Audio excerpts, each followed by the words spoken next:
কোরআনে কারিমে যে সমস্ত নারীর উল্লেখ আছে আমরা একটু জানার চেষ্টা করি সংক্ষেপে। প্রথমেই সবার আগে যার নাম আসে মারিয়াম, যার আলোচনা কোরআনের পৃষ্ঠায় পৃষ্ঠায় পাড়ায় পাড়ায় সূরায় সূরায় রয়েছে, বিভিন্ন জায়গায় জায়গায় আল্লাহ তাআলা করেছেন। সেই মারিয়াম তিনি হলেন গোটা পৃথিবীর কিয়ামত পর্যন্ত আগত আমাদের সকল মা বোনদের জন্য সবচেয়ে উজ্জ্বল উদাহরণ, সবচেয়ে উজ্জ্বল দৃষ্টান্তগুলোর একটি। কোরআনে মারিয়ামের পাশাপাশি আমাদের মা, মুমিনদের মা উম্মুল মুমিনিন নবীপত্নী আয়েশা রাদিয়াল্লাহু তাআলা আনহা, তার সম্পর্কে সূরা নূরে কয়েকটি আয়াতে আল্লাহ রাব্বুল আলামিন আলোকপাত করেছেন। আমরা অনেকে জেনে থাকব আয়েশা রাদিয়াল্লাহু তাআলা আনহার চরিত্রে কালিমা লেপনের অপচেষ্টা এবং ঘৃণ্য কর্ম করেছিল মুনাফিকরা। আল্লাহ রাব্বুল আলামিন তার পুততা, পবিত্রতা, তার সতীত্ব এবং তার ব্যাপারে যে মিথ্যা অপবাদ দেওয়া হয়েছে সেই মিথ্যা অপবাদ এবং ষড়যন্ত্র সম্পর্কে কোরআনে কারিমে অনেকগুলো আয়াত নাজিল করেছেন। একজন নারী তার চরিত্রে কালিমা লেপন করার অপচেষ্টা যখন করেছে কিছু সমাজের ঘৃণ্য পুরুষেরা, মুনাফিকেরা, আল্লাহ রাব্বুল আলামিন তার চরিত্রের পুততা পবিত্রতা প্রকাশ করবার জন্য, ঘোষণা দেবার জন্য কোরআনে কারিমে অনেকগুলো আয়াত নাজিল করেছেন। একজন নারী হিসেবে, একজন মুসলিম মেয়ে হিসেবে এই ঘটনা নিশ্চয়ই আমাদের জন্য আনন্দদায়ক, এই ঘটনা নিশ্চয়ই আমাদের জন্য প্রেরণাদায়ক। কোরআনে কারিমে আল্লাহ রাব্বুল আলামিন ইব্রাহিম আলাইহিস সালামের স্ত্রী হাজরা এবং সারা আলাইহিমা সালাতু ওয়াস সালাম তাদের সম্পর্কে আল্লাহ রাব্বুল আলামিন আলোকপাত করেছেন। নাম সরাসরি উল্লেখ করেননি, কিন্তু আলোকপাত হয়েছে। কোরআনে কারিমে জাকারিয়া আলাইহিস সালামের স্ত্রীর আলোকপাত হয়েছে, মুসা আলাইহিস সালামের মায়ের আলোচনা হয়েছে, কোরআনে মুসা আলাইহিস সালামের বোনের আলোচনা হয়েছে, কোরআনে মুসা আলাইহিস সালামের স্ত্রীর আলোচনা হয়েছে যিনি ছিলেন শুআয়ব আলাইহিস সালামের মেয়ে, কোরআনে ফেরাউনের স্ত্রী আসিয়ার আলোচনা হয়েছে, কোরআনে বিলকিসের আলোচনা হয়েছে, কোরআনে ঈসা আলাইহিস সালামের নানী ইমরাতে ইমরান মারিয়ামের মায়ের আলোচনা হয়েছে, কোরআনে আইয়ুব আলাইহিস সালামের স্ত্রীর আলোচনা ইঙ্গিত হয়েছে, এবং কোরআনে উম্মাহাতুল মুমিনিন সমস্ত নবী পত্নীগণ, আমাদের মাগণ, প্রিয় নবী সাল্লাল্লাহু আলাইহি সাল্লামের স্ত্রীগণ, সম্মানিতা স্ত্রীগণ, তাদের আলোচনা হয়েছে। এবং আল্লাহ রাব্বুল আলামিন ঘোষণা দিয়েছেন যে ওয়াজওয়াজুহু উম্মাহাতুকুম, নবী সাল্লাল্লাহু আলাইহি সাল্লামের পত্নীগণ ঈমানদার তোমাদের মা, তাদের আলোচনা হয়েছে। কোরআনে খাদিজা রাদিয়াল্লাহু তাআলা আনহা সম্পর্কে আল্লাহ রাব্বুল আলামিন ইঙ্গিত করেছেন একাধিক আয়াতে। কোরআনে হাফসা রাদিয়াল্লাহু তাআলা আনহা সম্পর্কে ইঙ্গিত রয়েছে সূরা তাহরিমে। কোরআনে কারিমে যায়েনাব বিনতে জাহাশ রাদিয়াল্লাহু তাআলা আনহা সম্পর্কে আলোচনা রয়েছে। কোরআনে আরো বহু নারীর সম্পর্কে আলোচনা হয়েছে। আমরা কোরআনে এত নারীর আলোচনা রয়েছে, এত নারীর ইতিহাস রয়েছে, গুরুত্বপূর্ণ দিক উঠে এসেছে, সেটা আমরা অনেক মুসলিমরাও জানি না। ভাইরা আমার, এর পাশাপাশি আল্লাহ রাব্বুল আলামিন কোরআনে কারিমে এমন কিছু নারীর উদাহরণ তুলে ধরেছেন যারা তাদের অবাধ্যতার কারণে, তাদের নাফরমানের কারণে, তাদের মন্দ স্বভাবের কারণে, তাদের কুফরির কারণে, তারা আল্লাহর অবাধ্য হওয়ার কারণে, তাদের খারাপ পথে চলে যাওয়ার কারণে তাদের করুণ পরিণতি আল্লাহর শাস্তির মুখোমুখি হতে হয়েছে, পৃথিবীর ইতিহাসে আস্থা করে নিক্ষিপ্ত হয়েছে। তাদের ইতিহাসও আল্লাহ তাআলা তুলে ধরেছেন শুধুমাত্র আমার মা বোনদের জন্য, ইমানদার মহিলাদের জন্য, তারা যেন সেখান থেকে শিক্ষা গ্রহণ করতে পারেন। ভাইরা আমার, কোরআনে কারিমের সূরা তাহরিম গুরুত্বপূর্ণ একটি সূরা রয়েছে। এই সূরা তাহরিমের শেষ তিনটি আয়াত 10, 11 এবং 12, এই তিনটি আয়াতে আল্লাহ রাব্বুল আলামিন চারজন নারীর দৃষ্টান্ত দিয়েছেন। চারজন নারীর দৃষ্টান্ত দিয়েছেন। এই চার নারীর মধ্যে দুজন ছিলেন আল্লাহর প্রিয় বান্দী, দুজন ছিলেন আল্লাহ তাআলার অনুগত, দুজন ছিলেন আল্লাহর একান্ত বান্দী, আল্লাহর প্রিয় মানুষ, আর দুজন নারী ছিলেন এমন যারা আল্লাহর অবাধ্যতায় লিপ্ত হয়েছেন, যারা আল্লাহর নাফরমানি করেছেন, যারা আল্লাহর প্রতি ঈমান আনে নাই, যারা কুফরি করেছে। আল্লাহ রাব্বুল আলামিন ভালো এবং মন্দ পাশাপাশি রেখে আমাদের সামনে উদাহরণ রেখে আমাদের মায়ের জাতিকে সেখান থেকে শিক্ষা গ্রহণ করার, তাদের করণীয় নির্ধারণ করার নির্ধারিত ঘোষণা এবং শিক্ষা দেওয়ার জন্য আল্লাহ তাআলা এগুলো উল্লেখ করেছেন। সূরা তাহরিমের এই 10 এবং 11, 12 শেষের তিনটা আয়াতের শুরুতেই আমরা দেখতে পাই আল্লাহ রাব্বুল আলামিন বলেছেন, দরাবাল্লাহু মাসালাল লিল্লাযীনা কাফারু ইমরাআতা নূহ ওয়া ইমরাআতা লূত, যারা কুফরি করেছে, পৃথিবীতে আল্লাহর প্রতি অবাধ্য হয়েছে, ইতিহাসের আস্থা করে নিক্ষিপ্ত হয়েছে, তাদের নাম নেয়ার মানুষও আজ পৃথিবীতে নাই। তাদের নাম উল্লেখ করা হলে সেটা ঘৃণা ভরে উল্লেখ করা হয়। করুণ পরিণতির মুখোমুখি তারা হয়েছে। আল্লাহর আযাব তাদের উভয়কে দুনিয়াতে ধ্বংস করেছে, সরাসরি আসমানে আযাব তাদেরকে স্পর্শ করেছে, এবং সেই আযাবের সাক্ষী এখনো রয়েছে পৃথিবীতে। রেড সি তার সাক্ষী। পৃথিবীতে আল্লাহ রাব্বুল আলামিন এখনো পর্যন্ত সেই আযাবের আলামত রেখে দিয়েছেন, এবং কোরআনে আল্লাহ ঘোষণা করেছেন আল্লাহর আযাবে ধ্বংস হওয়া জাতিদের জনপদগুলো ভ্রমণ করে তোমরা দেখো এবং শিক্ষা গ্রহণ করো। আমার মায়েরা, আমার বোনেরা, আল্লাহ রাব্বুল আলামিন সেরকম দুজন নারীর কথা বলেছেন। একজন হলেন নূহ আলাইহিস সালামের স্ত্রী, আরেকজন ছিলেন লূত আলাইহিস সালামের স্ত্রী। আল্লাহ তাআলা বলছেন কানাতা তাহতা আবদাইন, তারা দুজন নারী। অবাক করা বিষয় হলো তারা আল্লাহর নাফরমান ছিল, বেঈমান ছিল, কুফরিতে লিপ্ত ছিল, আল্লাহর প্রতি ঈমান আনে নাই, অথচ তারা দুজন নবীর স্ত্রী ছিলেন। নবীর ঘরে থেকেও তারা ঈমানদার হতে পারে নাই। এখান থেকে বোঝা যায় যে আমাদের সমাজে বহু আলেমের মেয়ে, বহু নেককার মানুষের মেয়ে, তাদের পরিবারের মেয়ে হয়ে অনেকে গর্ব করেন যে আমরা অমুক বংশের। এমনকি ছেলেদের বেলাও এ কথা প্রযোজ্য যে কোনো বংশ পরিচয় দিয়ে আল্লাহর কাছে কেউ কোনো মর্যাদা পাবে না কিয়ামতের দিন। আল্লাহর কাছে মর্যাদা পাবে বান্দার কর্ম দ্বারায়, তার বিশ্বাস দ্বারায়, তার আমল দ্বারায়। ইন্না আকরামাকুম ইনদাল্লাহি আতকাকুম, আমাদের মধ্যে কে বেশি মুত্তাকি আল্লাহ সেটা দেখবেন। একজন সাধারণ দিনমজুর, একজন সাধারণ রিক্সা চালকের মেয়ে আপনি, তার স্ত্রী আপনি, একজন সাধারণ মানুষের বোন আপনি, একজন সাধারণ মানুষের পরিবারের সদস্য আপনি। আপনি যদি আল্লাহ ভীরু হন, আপনি যদি মুত্তাকি হন, আপনি যদি গুনাহ পরিহার করেন, হারাম পরিত্যাগ করেন, খারাপ বিষয় পরিহার করেন, আল্লাহর কাছে আপনি সবচেয়ে শ্রেষ্ঠ মানুষ, সবচেয়ে উত্তম মানুষ, সবচেয়ে কিয়ামতের ময়দানের ভিআইপি মানুষ হতে পারবেন। আর যদি পক্ষান্তরে আপনি অনেক বড় বংশ গরিমার অধিকারী হন, কিন্তু আপনার কর্ম ভালো না হয়, এ আয়াত প্রমাণ করছে, তাহলে আল্লাহর কাছে আপনার কোনো মর্যাদা থাকবে না, বরং শাস্তি আপনি এড়াতে পারবেন না। আল্লাহ রাব্বুল আলামিন সেটাই বলেছেন কানাতা তাহতা আবদাইন মিন ইবাদিনা সালিহিন, আমার দুজন নেককার বান্দা অর্থাৎ দুজন নবী নূহ এবং লূত আলাইহিস সালাম, কোরআনে যাদের আলোচনা সবচেয়ে বেশি হয়েছে, যাদের ইতিহাস সবচেয়ে বেশি তুলে ধরা হয়েছে, তাদের মধ্যে এই দুজন নবী অন্যতম। লূত আলাইহিস সালামের এবং নূহ আলাইহিস সালামের এরকম দুইজন আল্লাহ তাআলার নেককার বান্দা এবং আল্লাহর প্রিয় নবী, তাদের স্ত্রী ছিলেন ফাখানাতাহুমা, এরপরও তারা তাদের প্রতি ঈমান আনে নাই, তারা আল্লাহর অবাধ্য হয়েছে, নাফরমানি করেছে। ফালাম ইউগনিয়া মিনাল্লাহি শাইআ, এজন্য তারা নবীর স্ত্রী হয়েও কোনো লাভ হয় নাই, কোনো কাজে আসে নাই। ওয়াকিলা দুখুলান নার মা আদ-দাখিলিন, বরং তাদেরকে জাহান্নামে প্রবেশ করার জন্য পরিষ্কারভাবে বলে দেওয়া হয়েছে, অর্থাৎ তোমাদের কৃতকর্মের দরুন তোমরা জাহান্নামে নিক্ষিপ্ত হও, সেই করুণ পরিণতির কথা তাদেরকে জানিয়ে দেওয়া হয়েছে। ঠিক এর পাশাপাশি আল্লাহ রাব্বুল আলামিন দুজন ভালো নারীর দৃষ্টান্ত দিয়েছেন পরবর্তী দুটি আয়াতে। সেই ভালো নারী যাদের দৃষ্টান্ত আল্লাহ রাব্বুল আলামিন দিয়েছেন সেটি হলো, তারা হলেন ওয়াদরাবাল্লাহু মাসাল লিল্লাযিনা আমানু ইমরাআতা ফিরআউন, যারা ঈমানদার তাদের সম্পর্কে আল্লাহ রাব্বুল আলামিন বলেছেন যে ঈমানদারদের জন্য উজ্জ্বল উদাহরণ দৃষ্টান্ত হলো ফেরাউনের স্ত্রী। ফেরাউন আল্লাহর অবাধ্য ছিল, নাফরমান ছিল, অথচ তার স্ত্রী আসিয়া আলাইহিস সালাম তিনি ছিলেন আল্লাহর অনুগত বান্দা, আল্লাহর প্রতি ঈমান এনেছেন।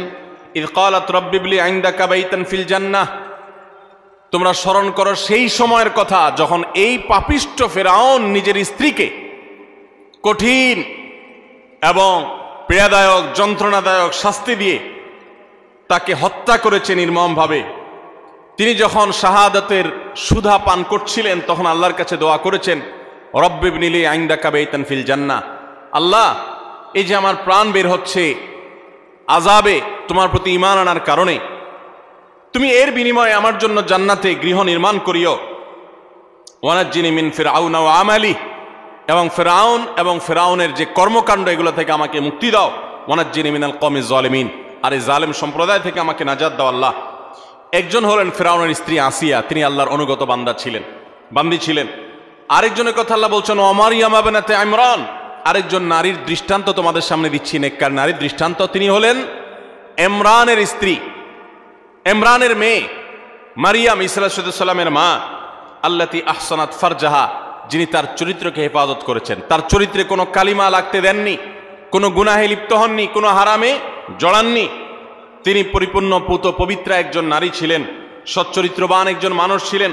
ফানাফাখনা ফীহি মির রূহিনা, তো আল্লাহ তাআলার রূহ, আল্লাহর বিশেষ অর্ডার তার কাছে এসেছে, যার ফলশ্রুতিতে ঈসা আলাইহিস সালামের মতো সন্তান বাবা ছাড়া সরাসরি আল্লাহর নির্দেশে অলৌকিকভাবে তিনি জন্ম দিয়েছেন। ওয়াসাদ্দাকাত বিকালিমাতি রাব্বিহা ওয়া কুতুবিহি ওয়া কানাত মিনাল কানিতিন, এবং তিনি আল্লাহ তাআলার অনুগত বান্দী ছিলেন। আল্লাহর কালিমাতকে তিনি বিশ্বাস করেছেন, আল্লাহর কিতাব, আসমানি কিতাবকে বিশ্বাস করেছেন, আল্লাহর অনুগত বান্দী ছিলেন। তাহলে এই তিনটি আয়াতে সূরা তাহরিমে আমরা 4 জন নারীর দৃষ্টান্ত পেলাম গোটা দুনিয়ার সমস্ত নারীদের জন্য। এই 4 জন নারীর দৃষ্টান্ত অনেক গুরুত্বপূর্ণ, শিক্ষণীয়। আমাদের উচিত, বিশেষ করে প্রত্যেক মুসলিম নারীর উচিত, সূরা তাহরিমের এই শেষ 3টি আয়াতে যে 4 জন নারীর দৃষ্টান্ত দেওয়া হয়েছে, সেই দৃষ্টান্তগুলো ভালো করে ব্যাখ্যা সহকারে পড়া, তাদের জীবনী সম্পর্কে জানা এবং তাদের কর্ম এবং কর্মফল সম্পর্কে অবগত হওয়া। এর ফলে আমরা ভালো হওয়ার প্রেরণা পাবো, মন্দ পথ থেকে বেঁচে থাকার প্রেরণা ইনশাআল্লাহ আমরা লাভ করতে পারবো। আল্লাহ রাব্বুল আলামিন আমাদের সকলকে এই সমস্ত কোরআনে কারীমের উজ্জ্বল উদাহরণগুলো, দৃষ্টান্তগুলো থেকে শিক্ষা গ্রহণ করার তৌফিক দান করুন। আমাদের মা বোনরা অনেকে কোরআনে কারীম সহি করে পড়তেও পারেন না, আবার অনেকে পড়তে পারেন কিন্তু তারা কোরআনে কারীমের অর্থ বোঝেন না, ব্যাখ্যা জানেন না, জানার আগ্রহ নেই, প্রচেষ্টা নেই। এটা খুবই দুঃখজনক একটি ব্যাপার, অত্যন্ত বেদনাদায়ক একটি অধ্যায়। কোরআন আল্লাহ তাআলা দিয়েছেন, আমার বোন, আপনাকে লক্ষ্য করে আল্লাহ তাআলা উদাহরণ দিয়েছেন। আপনার বয়স 30, 35, 40 হয়ে গেছে, অথচ আপনি একটি বারের জন্য সেটা খুলে দেখার, পড়ে দেখার প্রয়োজনীয়তা অনুভব করেন নাই। আপনি এটিকে জানার ফুরসতটুকু আপনার জীবনে পান নাই। কিয়ামতের ময়দানে কি নিয়ে আল্লাহর সামনে দাঁড়াবেন, কোন মুখে আল্লাহর কাছে জান্নাত আশা করবেন? এজন্য আমি আবারও আপনাদেরকে উদাত্ত আহ্বান করতে চাই, আমার মা ও বোনেরা, আপনারা সূরা তাহরিমের শেষ 3টি আয়াত, আরও নারীদের সংশ্লিষ্ট যে সমস্ত বিষয় আসো রয়েছে কোরআনে, এগুলো আপনারা জানার চেষ্টা করবেন। নবী সাল্লাল্লাহু আলাইহি ওয়াসাল্লামের হাদিসে যা বলা হয়েছে সেগুলো জানার চেষ্টা করবেন। আল্লাহ তাআলা আমাদের সকলকে ঈমানদার, আল্লাহর অনুগত যে সমস্ত বান্দিরা ছিলেন, আমাদের মা বোনদেরকে তাদের অনুসরণ অনুকরণ করার তৌফিক দান করুন। এবং যারা আল্লাহর নাফরমানিতে লিপ্ত হয়েছে, অবাধ্যতা লিপ্ত হয়েছে, তাদের জীবনী, তাদের কর্ম এবং কর্মফল থেকে শিক্ষা গ্রহণ করে আল্লাহর নাফরমানি থেকে, হারাম কাজ থেকে, অন্যায় অশ্লীলতা থেকে আল্লাহ তাআলা আমাদেরকে বেঁচে থাকার তৌফিক দান করুন। ভাইরা আমার, কোরআনে কারীমের নারীদের যে আলোচনা রয়েছে শুধু কোরআনেই নেই, নবী সাল্লাল্লাহু আলাইহি ওয়াসাল্লামের হাদিসেও আমরা দেখতে পারি যে নারীদের জন্য কত আলোচনা রয়েছে। আমরা কোরআন এবং হাদিসে নারীদের এমন 11টি বিশেষ বৈশিষ্ট্যের কথা উল্লেখ করতে চাই আজ, যে বৈশিষ্ট্যের কথা একজন মুসলিম নারী হিসাবে গর্বিত হওয়ার জন্য যথেষ্ট। আপনি নারী হিসাবে জন্ম লাভ করার জন্য আনন্দিত হতে হলে এই 11টি বৈশিষ্ট্য, এটার দিকে দেখাটাই যথেষ্ট। নারী জন্মের আনন্দ আপনি অনুভব করবেন শুধুমাত্র এই 11টি পয়েন্ট আপনি জানতে পারলে। আমরা অনেক মা বোনরা আছি, তারা জানি না। আমি আবারও বলছি, নারী অধিকারের নামে, নারী মুক্তির নামে, নারী স্বাধীনতার নামে, নানা মুখরোচক স্লোগানের নামে অনেক মুসলিম বোনদেরকে, মুসলিম মেয়েদেরকে আজ ভুল পথে পরিচালিত করা হচ্ছে।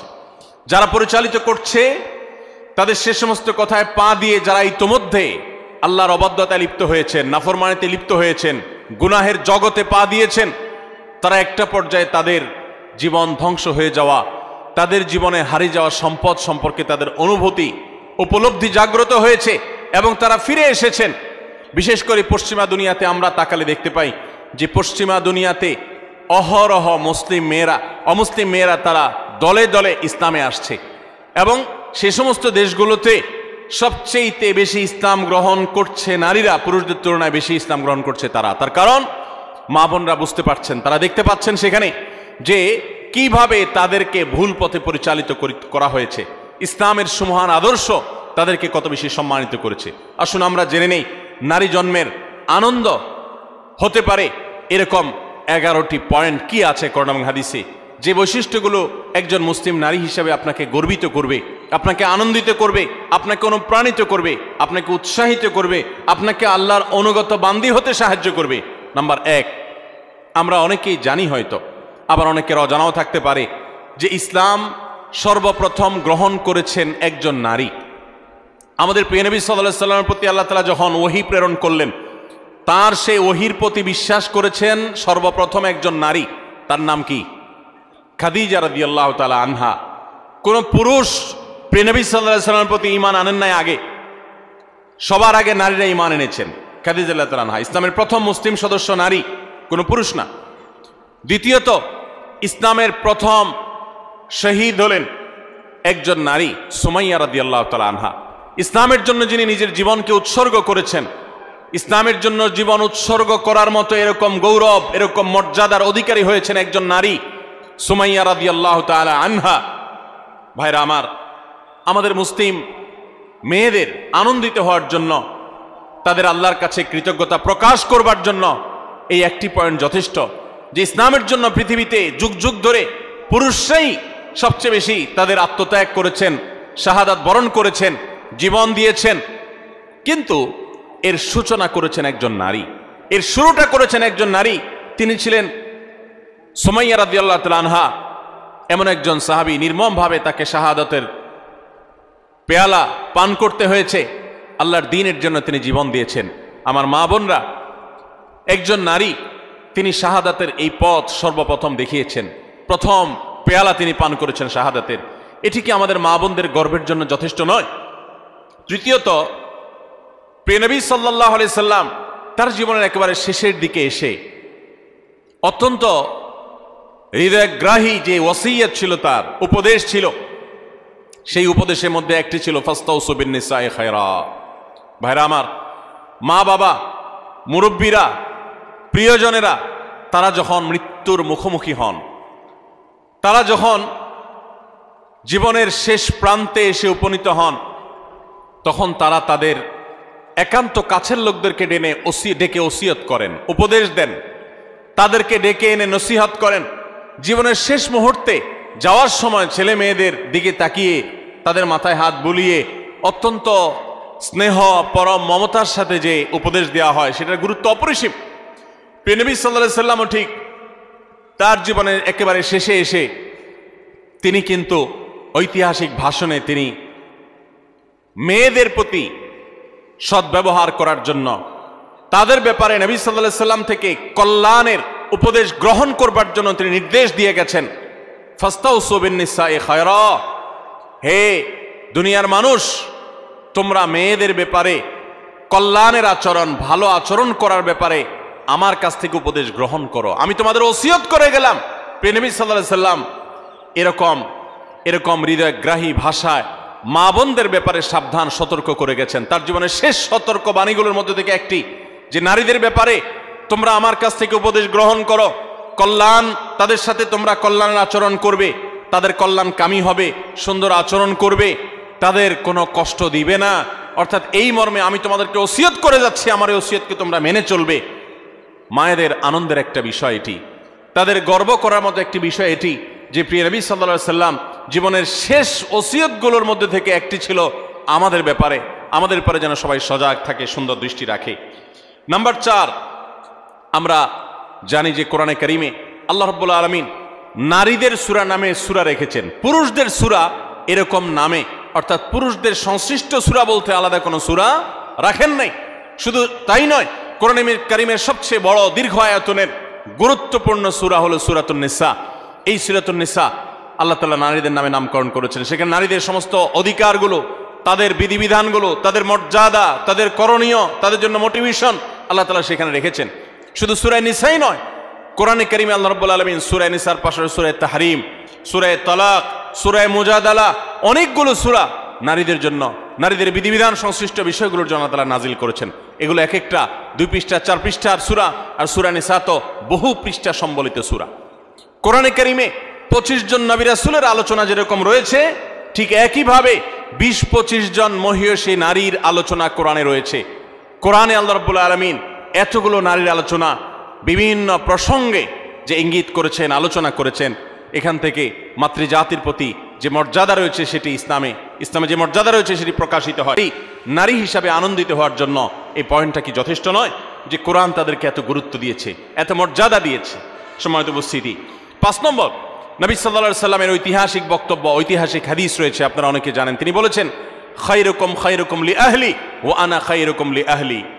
পুরুষদের জন্য তিনি নারীদের নারীদের কাছ থেকে ভালো হওয়ার সার্টিফিকেট নেওয়াকে ভালো হওয়ার পূর্ব শর্ত হিসেবে উল্লেখ করেছেন। এটা নারী জাতির জন্য আনন্দের বিষয় যে পৃথিবীর কোনো পুরুষ তিনি আল্লাহর খাতায় ভালো এটা তার নাম লেখাতে হলে, আল্লাহর কাছে ভালো প্রমাণ হতে হলে তার স্ত্রীর কাছে তিনি ভালো এই সার্টিফিকেট নিতে হবে। সার্টিফিকেট নেওয়া বলতে কাগজে সার্টিফিকেট না, যে ব্যক্তি তার আচার আচরণ দ্বারায়, তার কর্মকাণ্ড দ্বারায়, তার উত্তম ব্যবহার দ্বারায়, তার সুন্দর আখলাক দ্বারায় তার স্ত্রীকে এতটা সন্তুষ্ট করতে পেরেছে যে স্ত্রী মন থেকে তার স্বামীকে ভালো মানুষ হিসেবে জানে, এই সার্টিফিকেট, এই সাক্ষ্য স্ত্রীর কাছ থেকে এই মূল্যায়ন পাওয়ার আগ পর্যন্ত মানুষ আল্লাহর কাছে শ্রেষ্ঠ হয় না। নবী সাল্লাল্লাহু আলাইহি সাল্লাম এই ঐতিহাসিক বাণীর মাধ্যমে নারী জাতিকে কোন মর্যাদা আসীন করেছে চিন্তা করুন। আমাদের দেশের চারিত্রিক সনদপত্র বিভিন্ন জনপ্রতিনিধিগণ ইস্যু করে থাকেন, মেম্বার, চেয়ারম্যান, কমিশনাররা দিয়ে থাকেন। এর ফলে তাদের একটা মর্যাদা বোঝা যায় যে তারা সাধারণ নাগরিকের, সাধারণ মানুষের, সর্বস্তরের মানুষের চারিত্রিক সনদপত্র ইস্যু করে থাকেন। ইসলাম সমস্ত পুরুষদের চারিত্রিক সনদপত্র ইস্যু করার অধিকার নারীদের হাতে দিয়েছেন, স্ত্রীদের হাতে দিয়েছেন। স্ত্রী যদি বলে যে আমার স্বামী, তার আচার আচরণ, ব্যবহার, তার কর্মকাণ্ড সবকিছু মিলিয়ে তিনি একজন ভালো মানুষ, এটি আমি বলতে পারি, এটা যদি মন থেকে কোনো নারী তার স্বামী সম্পর্কে সাক্ষ্য দেন, তাহলে আল্লাহর কাছে তিনি অত্যন্ত মর্যাদাবান মানুষ হিসেবে প্রমাণিত হন। সময়ত উপস্থিতি, এখান থেকে মায়ের জাতি, নারী জাতির প্রতি ইসলাম যে মর্যাদা দিয়েছে সেটা দিনের আলোর মতো পরিষ্কার হয়ে যায়। নবী করিম সাল্লাল্লাহু আলাইহি সাল্লাম আরো বলেছেন, ওয়া আনা খায়রুকুম লি আহলি, তোমরা প্রত্যেকটা পুরুষ তোমাদের স্ত্রীদের কাছে ভালো আচরণ করে যতটা ভালো হতে পেরেছো, নবী সাল্লাল্লাহু আলাইহি সাল্লাম তার নিজের কথা বলেছেন। 9 জন স্ত্রী থাকার পরেও তিনি তাদের সম্পর্কে তার নিজের বক্তব্য হলো যে আমি আমার সমস্ত স্ত্রীদের কাছে, তোমরা যতটা ভালো হতে পেরেছো স্ত্রীদের কাছে, আমি হলাম তোমাদের চাইতেও আমার স্ত্রীদের কাছে বেশি ভালো। অর্থাৎ আমার স্ত্রীরা আমাকে ভালো বনে এত বেশি জানে যেটা তোমাদেরকে তোমাদের স্ত্রীরা জানা। কত বেশি উত্তম আচরণ করলে নবী সাল্লাল্লাহু আলাইহি সাল্লাম এই আসনে আসীন হতে পেরেছেন। ভাইরা আমার, কতটা আস্থা থাকলে এভাবে বলা যায়। তো এখান থেকে নারী জাতির মর্যাদা পরিষ্কারভাবে বোঝা যায় যে পুরুষদের শ্রেষ্ঠত্ব এবং তাদের মর্যাদা, তাদের মূল্যায়ন, এটা আল্লাহ তাআলা নারীদের উপরে ন্যস্ত করেছেন। নাম্বার 6, আমাদের প্রিয় নবী সাল্লাল্লাহু আলাইহি সাল্লাম নারীদেরকে অনেক বেশি পছন্দ করতেন, ভালোবাসতেন, শ্রদ্ধা করতেন। এর মানে হলো, আপনারা জানেন মা এবং বাবা উভয়ের মর্যাদা বর্ণনা করতে গিয়ে নবী সাল্লাল্লাহু আলাইহি সাল্লাম কার মর্যাদা বেশি বর্ণনা করেছেন, বাবার না মায়ের? মায়ের। তাহলে এখানে নারীকে নবী সাল্লাল্লাহু আলাইহি সাল্লাম অগ্রাধিকার দিয়েছেন। এবং নবী সাল্লাল্লাহু আলাইহি সাল্লামের কাছে যখন সাহাবী জিজ্ঞাসা করেছেন, ইয়া রাসূলুল্লাহ আবাররু মান, আমি কার সাথে বেশি সদাচরণ করব? নবী সাল্লাল্লাহু আলাইহি সাল্লাম বলেছেন, উম্মাক, তোমার মায়ের সাথে। এরপরে আবার সাহাবী জিজ্ঞাসা করলেন, এরপর তিনি বলেছেন এরপরও তোমার মায়ের সাথে।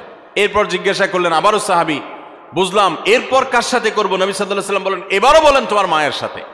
তারপর যখন সাহাবী জিজ্ঞাসা করলেন চতুর্থবার, তখন বললেন তোমার বাবার সাথে। তার মানে 3টা পুরস্কার যদি থাকে,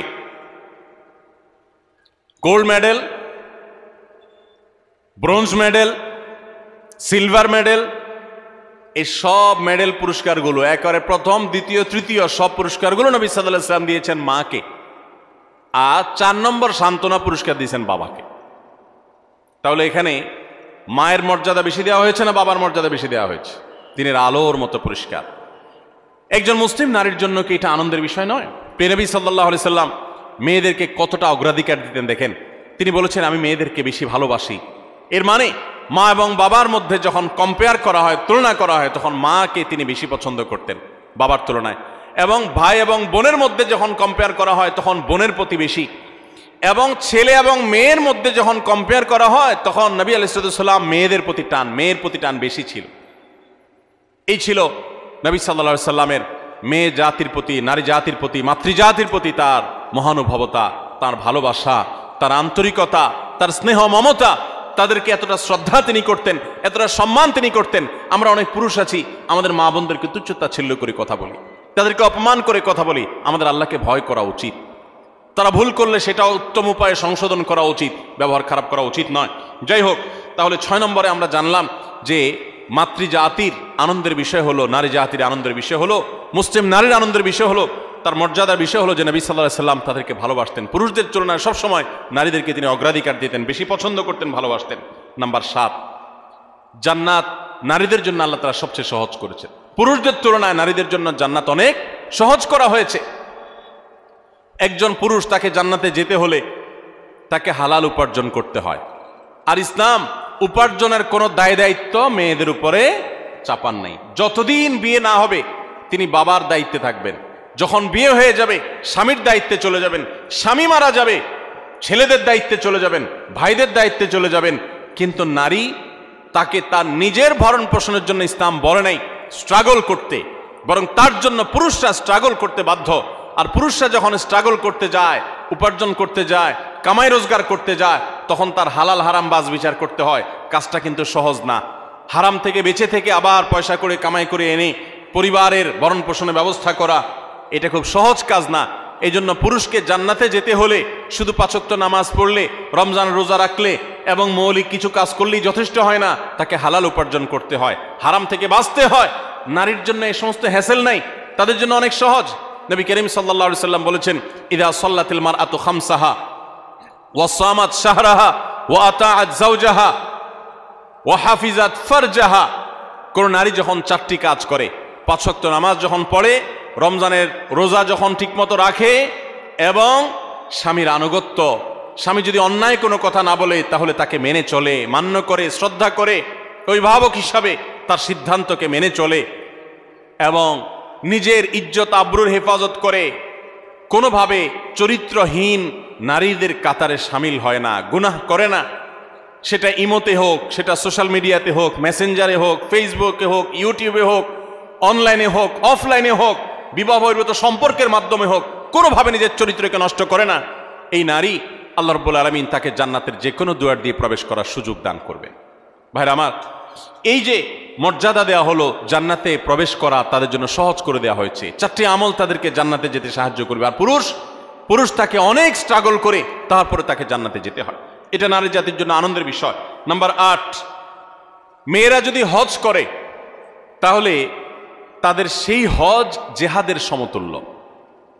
পুরুষ হজ করলে হজের সওয়াব পাবে, বাস এটুকু। একজন নারী যখন হজ করেন তখন তিনি পুরুষদের মতো হজের সওয়াব তো পাবেনই, পাশাপাশি ইসলাম তাকে জেহাদে শামিল হয়ে পুরুষ যেরকম মর্যাদা পায়, হজ করার মাধ্যমে নারীকে সেই মর্যাদা দেয়। হাজ্জুহুন্না জিহাদ।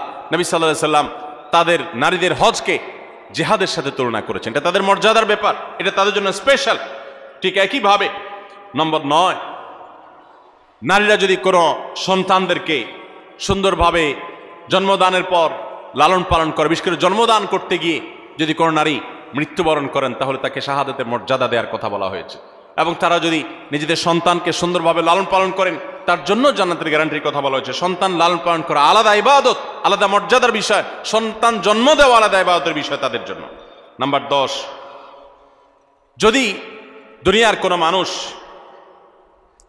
কোনো মানুষ, কোনো পুরুষ যদি কোনো নারী জন্ম দেয় এবং কোনো মেয়ে জন্ম দেওয়ার পর সে মেয়েকে যদি উত্তমভাবে লালন পালন করে, তাকে সুপাত্রস্থ করে, তার ভরণ পোষণ ব্যবস্থা করে, তার প্রতি সদাচরণ করে, মেয়ে হিসাবে তাকে তুচ্ছতাচ্ছিল্য না করে, ছোট না করে, তার হক নষ্ট না করে, এরকম যদি নারীদের সাথে সুন্দর আচরণ করে, তো আল্লাহ রাব্বুল আলামিন ওই পুরুষদের জন্য জান্নাতের গ্যারান্টি দিয়েছেন। জান্নাতের গ্যারান্টি দিয়েছেন, নিরাপত্তা নিয়েছেন, তিনি নিরাপত্তা দিয়েছেন, জান্নাতের ওয়াদা করেছেন। নবী সাল্লাল্লাহু আলাইহি সাল্লাম কথা দিয়েছেন যে পুরুষরা 2টি মেয়ে সন্তান জন্ম দিবে এবং তাদের সাথে উত্তম আচরণ করবে, ব্যবহার করবে, তাদের হক আদায় করবে। নবী করিম সাল্লাল্লাহু আলাইহি সাল্লাম তাদের জান্নাতের জিম্মাদারি নিয়েছেন, জান্নাতের দায়িত্ব নিয়েছেন।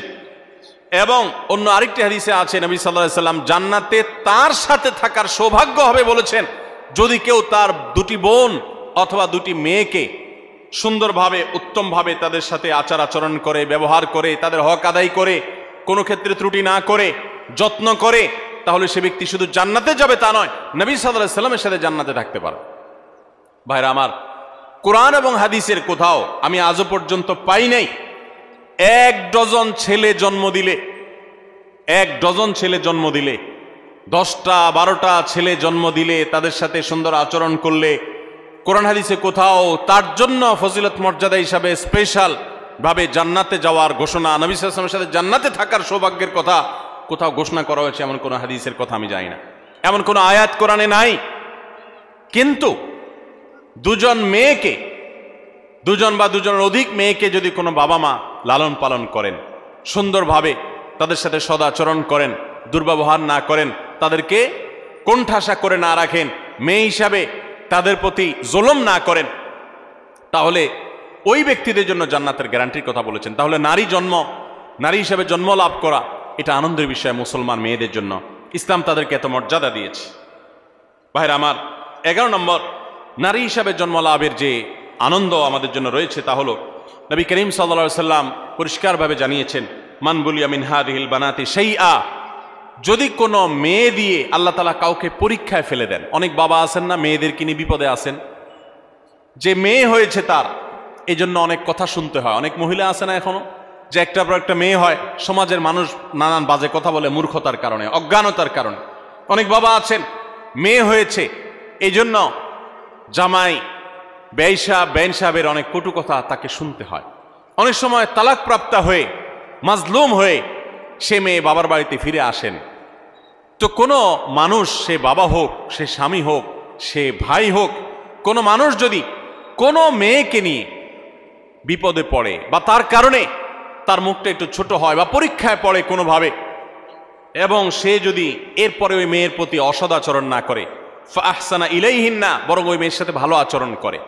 বাবা, মেয়ে তালাকপ্রাপ্ত হয়ে আসছে, কটু কথা বলে না, ভাইরা খোঁচা দিয়ে কথা বলে না যে স্বামী সংসার করতে পারস নাই, এসে উঠছিস আমাদের ঘরে, বরং তারা তার প্রতি সদাচরণ করে, আল্লাহর ফয়সালা মেনে নিয়ে তারা সুন্দর আখলাক দেখায়। এরকম যদি কেউ করে তো ওই পুরুষদের জন্য, ওই মানুষদের জন্য নবী সাল্লাল্লাহু আলাইহি সাল্লাম বলেছেন, কুন্না লাহু সিতরাম মিনান নার, এই নারী যার কারণে তারা একটু কষ্টের মধ্যে পড়েছে, একটু পরীক্ষার মধ্যে পড়েছে, একটু সমাজে তারা হেয় হয়েছে, জুলুমের শিকার হয়েছে, তো বোনের কারণে, মেয়ের কারণে যে বাবা, যে ভাই এতটুকু কোণঠাসা পরিস্থিতিতে পড়েছেন, এরকম জটিলতার মধ্যে পড়েছেন, তারা যদি সবর করেন এবং তারা যদি মেয়ের সাথে এর কারণে খারাপ আচরণ না করেন, ভালো আচরণ করেন, তো নবী সাল্লাল্লাহু আলাইহি সাল্লাম বলেছেন এই মেয়ে কিয়ামতের ময়দানে তাদের জাহান্নাম থেকে বাঁচার ডাল হবে, জাহান্নাম থেকে বাঁচার কারণ হবে। এর কারণে, এর প্রতি সদাচরণ করার কারণে আল্লাহ তাআলা তাদের কৃতকর্মের কারণে জাহান্নামে যাওয়ার মতো হলেও আল্লাহ তাআলা তাদেরকে হেফাজত করবে। অতএব আমাদের সমাজে যারা এখনো মা বোনদের প্রতি এই ধরনের আচরণ করেন তাদের সাবধান হওয়া উচিত, সতর্ক হওয়া উচিত। আল্লাহ তাআলা আমাদেরকে সেই তৌফিক দান করুন। তাহলে আমরা 11টি পয়েন্টের কথা জানলাম। এই পয়েন্টগুলো থেকে আমরা স্পষ্ট বুঝতে পারলাম যে ইসলাম একজন নারীকে কোন মর্যাদায় আসীন করেছে। ভাইরা আমার, ইসলাম যখন নারীকে এতগুলো মর্যাদা দিয়েছে, ওই সময় নারীর অবস্থা কি ছিল জানেন? আজকে পৃথিবীতে নারীকে নিয়ে অনেক মুখরোচক কথা বলার মানুষ আছে। এই মানুষগুলোর যখন জন্ম পৃথিবীতে হয় নাই, ইসলাম তখন নারীকে আকাশে তুলেছে। মেয়ে সন্তান হলে কোরআনে সেই ইতিহাস আল্লাহ তাআলা উল্লেখ করেছেন, ওয়াইদাল মাউউদাতু সুইলাত বিআইয়ি যামবিন কুতিলাত। কোন বাবার সন্তান হিসাবে যখন মেয়ে হতো তখন সে জীবন্ত সে মেয়েকে মাটির নিচে পুঁতে ফেলত। এরকম নিকৃষ্ট আচরণ করা হতো মেয়েদের সাথে। এবং আল্লাহ তাআলা আরো বলেছেন, ওয়াইদা বুশিরা আহাদুহুম বিল উনসা যাল্লা ওয়াজহুহু মুসওয়াদ্দান ওয়া হুয়া কাযীম। জাহিলি যুগে, ইসলাম আসার আগে পৃথিবীতে আরবে যখন কাউকে তার কন্যা সন্তান হয়েছে সংবাদ দেয়া হতো, কারো সন্তান হয়েছে যদি বলা হতো মেয়ে হয়েছে, তখন তার মুখটা কালো হয়ে যেত। ইয়াতাওয়ারা মিনাল কওম মিন সুই মা বুশিরা বিহি, তখন সে মুখ লুকাতো, মানুষের সামনে যেত না, লজ্জা বোধ করত যে তার মেয়ে হয়েছে। দেখুন, সেই রকম একটি বর্বর সমাজের মধ্যে যখন নারী হিসাবে জন্মগ্রহণ করাটাকে অপরাধ মনে করা হতো, স্ত্রীর সাথে যখন পশু পাখির মতো, প্রাণীর মতো, চতুষ্পদ জন্তুর মতো আচরণ করা হতো, মাসিক হলে একটা ঘরে বন্দি করে রাখা হতো, ওখানে পুরুষ যেত না, গবাদি পশুর মতো আচরণ করা হতো। এই রকম সমাজে ইসলাম নারীকে এমন মর্যাদা দিয়েছে যে সেই মর্যাদায় পৃথিবীর ইতিহাসে কখনো নারীকে কেউ তুলতে পারে নাই। কিয়ামত পর্যন্ত যতই নারী মুক্তির স্লোগান দেওয়া হোক, যতই ক্যাম্পেইন করা হোক, ইসলাম যে জায়গায় নারীকে নিয়ে বসিয়েছে ওই জায়গায় কখনো বসাতে কেউ পারবে না। এতগুলো মর্যাদার কথা ইসলাম নারীদের জন্য দিয়েছে। আমাদের অনেক মা বোন, এমনকি অনেক পুরুষরা, আমরা অনেক মুখরোচক স্লোগান শুনে প্রতারিত হয়ে যাই, আমরা ধোকায় পড়ে যাই, আমরা এই সমস্ত প্রতারণার ফাঁদে পড়ে আমাদের ঈমান আমল নষ্ট করি, কোরআন হাদিসের প্রতি আমাদের আস্থা নষ্ট হয়ে যায় অনেকের। দেখুন, ইসলাম একজন নারীকে যে মর্যাদাগুলো দিয়েছে, এই 11টি মর্যাদার কথা আমরা আবারও এক নজরে বলে দিচ্ছি। নাম্বার 1, প্রথম ইসলাম গ্রহণ করার গৌরব আল্লাহ তাআলা একজন নারীকে দিয়েছেন, কোনো পুরুষকে দেন নাই। তিনি ছিলেন খাদিজা রাদিয়াল্লাহু তাআলা আনহা, ইসলামের প্রথম সদস্য একজন নারী। আবু বকর রাদিয়াল্লাহু তাআলা তারপর ইসলাম গ্রহণ করেছেন। সবার আগে ইসলাম গ্রহণ করেছেন কে? খাদিজা রাদিয়াল্লাহু তাআলা আনহা। নারী জাতির জন্য কত গৌরবের বিষয়, এটা আল্লাহ তাআলা এই মর্যাদা দিয়েছেন তাদেরকে। দ্বিতীয়ত, ইসলামের জন্য সবচেয়ে বড় আত্মত্যাগের বিষয় হলো শাহাদাত, নিজের জীবন আল্লাহর রাস্তায় বিলিয়ে দেওয়া। ইসলামের জন্য সর্বপ্রথম জীবন বিলিয়ে দেওয়ার এই মর্যাদা, এই গৌরবও আল্লাহ তাআলা দিয়েছেন একজন নারীকে, তিনি ছিলেন সুমাইয়া রাদিয়াল্লাহু তাআলা আনহা। তৃতীয়ত, প্রিয় নবী সাল্লাল্লাহু আলাইহি সাল্লামের বিদায় হজে তার জীবনের শেষের দিকে যে ঐতিহাসিক বক্তব্য দিয়েছেন, সেই ঐতিহাসিক ভাষণে যাদের প্রতি বিশেষ যত্নশীল হওয়ার জন্য পুরুষদেরকে অন্য সবাইকে নির্দেশ করেছেন তারা হলেন নারীরা। ফাস্তাউসু বিন-নিসাই খায়রা, তোমরা মেয়েদের প্রতি সদাচরণ করার ব্যাপারে আমার কাছ থেকে ওসিয়ত গ্রহণ করো, আমি ওসিয়ত করতেছি তোমাদেরকে। নবী সাল্লাল্লাহু আলাইহি সাল্লাম নারীদের প্রতি সদাচরণ করার ওসিয়ত করে গেছেন, এটা নারী জাতির জন্য গৌরবের বিষয়। নাম্বার 4, কোরআনে কারীম নারী জাতিকে এত গুরুত্ব দিয়েছে যে কোরআনের সবচেয়ে বড় সূরাগুলোর একটি হলো সূরাতুন নিসা, নারীদের সূরা। সূরায়ে নাজিল করেছেন আল্লাহ তাআলা নারীদের সূরা বলে। পুরুষদের সূরা বলতে সূরাতুর রিজাল বলতে কোনো সূরা নাই, নারীদের সূরা বলতে সূরা আছে। শুধু তাই নয়, কোরআনে কারীমে এই সূরায় যেরকম নারীদের অধিকার, তাদের জন্য উপদেশ, তাদের প্রতি অন্যদের কর্তব্য, তাদের সংশ্লিষ্ট বিধিবিধান আলোকপাত করেছেন, ঠিক একইভাবে কোরআনে কারীমে আরো অনেকগুলো গুরুত্বপূর্ণ সূরা, কয়েক পৃষ্ঠাব্যাপী যে সমস্ত সূরা রয়েছে, সূরা তাহরিম, সূরা তালাক, সূরা মুজাদালা, নারীদের জন্য উল্লেখ করেছেন। কোরআনে 25 জন নবী রাসূলের যেরকম আল্লাহ তাআলা আলোচনা করেছেন, 20-25 জন মহিষী নারীর আলোচনা করেছেন।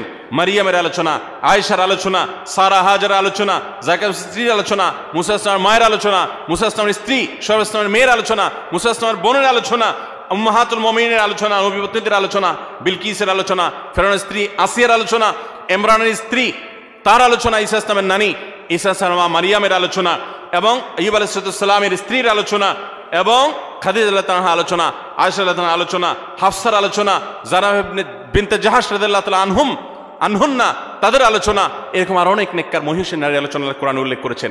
এ থেকে কোরআন যে নারীদের মর্যাদা সেটি বোঝা যায়। নাম্বার 5, নবী সাল্লাল্লাহু আলাইহি সাল্লাম বলেছেন, তোমাদের মধ্যে সবচেয়ে উত্তম সে যে ব্যক্তি তার স্ত্রীর কাছে ভালো হতে পেরেছে, যার স্ত্রী তার ব্যাপারে সাক্ষ্য দেয় যে আমার স্বামী একজন আসলে আপাদমস্তক ভালো মানুষ, ভেতর থেকে সাক্ষ্য যে নিতে পারে, এই মূল্যায়ন যে নিতে পারে, সেই হলো প্রকৃত অর্থে ভালো মানুষ।